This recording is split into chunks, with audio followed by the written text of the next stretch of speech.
Thank you. And now we'll have closing statements, 3 minutes from each speaker.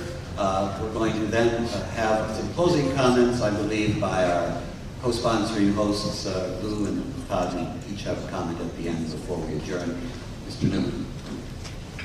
I think I'll just keep going where I was, folks, because it's so exciting. We live in the United States of America.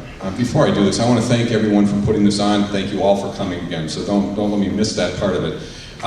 It's such an exciting country that we live in. I always like to ask the question, and if you know the answer to this, I tell you you're old like me. If you don't know the answer, check it out in the history books. How many can remember when a generation ago when we wanted to use a computer and what that was like? We had punch cards this thick. How many can remember punch cards? Okay, all you old people.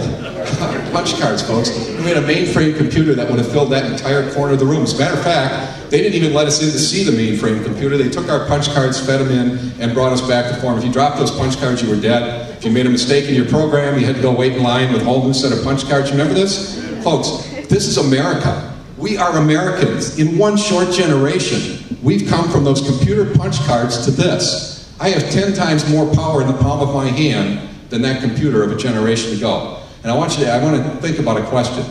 Who, working on those punch cards and those computers, would have ever dreamed of this? Folks, this is America. It's a country where we're allowed to dream. We're allowed to think big. We're allowed to think ahead.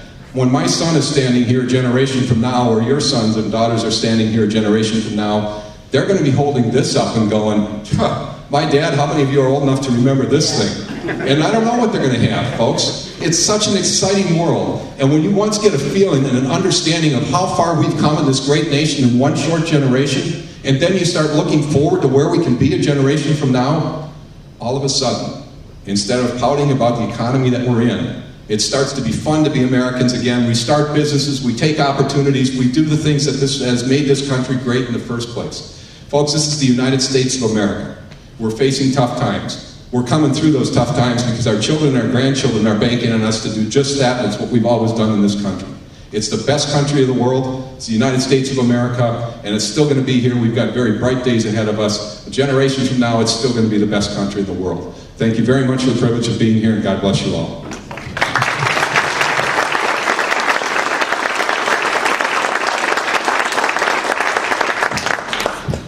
I too want to echo my thanks not only to the sponsors and our moderator, but for all of you coming out here this morning, even in this weather. And just tell you this simply, I think about what we've been able to accomplish over the last 8 years just up the way in Milwaukee County. 8 years ago, they told us we couldn't balance a budget without raising the property tax levy from the previous year. We've done that 8 times. We did it the old-fashioned way. You do it in your own businesses, in your own homes. We cut our debt. We reduced the size of the government workforce. Because of that, a couple of weeks ago, 3 national bond rating agencies again renewed our positive outlook. Last year, when the state had its largest budget deficit ever, we had a surplus we're going to apply to cutting taxes again in our next budget. We didn't just do budget things. In fact, along the way, we improved our services.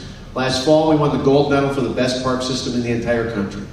Years ago, there used to be a waiting list of 3,000 older adults waiting for long-term care services. Today, we're the first successful family care program in the state, and not one older adult is waiting for long-term care services. And earlier this week, I announced up at Mitchell International Airport, we had a 41.5% increase in the number of passengers we had at that airport because of improvements we made over the last 8 years, even at a time when most airports across the country were seeing about a 2 to 3% drop. That's allowed us to bring 1,000 more jobs to this region with the airlines associated with that growth out there. The reason I tell you all that is because for my money, the best thing you have to ask, and for all of you in the business world, think about this. If you were hiring a new CEO to take over a company, who would you hire? You'd hire a candidate who had performed well in a company similar in size and scope to the one you wanted in the lead as your next CEO. I would argue, Republican or Democrat alike, there's no other candidate running for governor in the state of Wisconsin today who's inherited a challenge more similar in size and scope to what the next governor will face than what I inherited 8 years ago in Milwaukee County.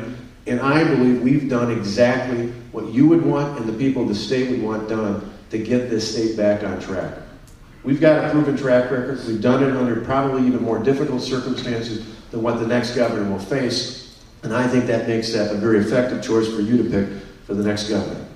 I believe in Wisconsin. I believe in the state and our people. I've been all across the state. I've seen we've got an incredible workforce filled with the kind of people that embody the Midwestern work ethic, the kind of people you build not only your company, but your community, your state around. We've got employers that many times are 2 or 3 or 4 generations deep, family-owned businesses, and for those that aren't, they treat their employees like family. And many of you here are like this. What I hear all the time is local, at the local level, are employers who tell me, I'm begging the government out of the way so I can add more people to work in the state that I love.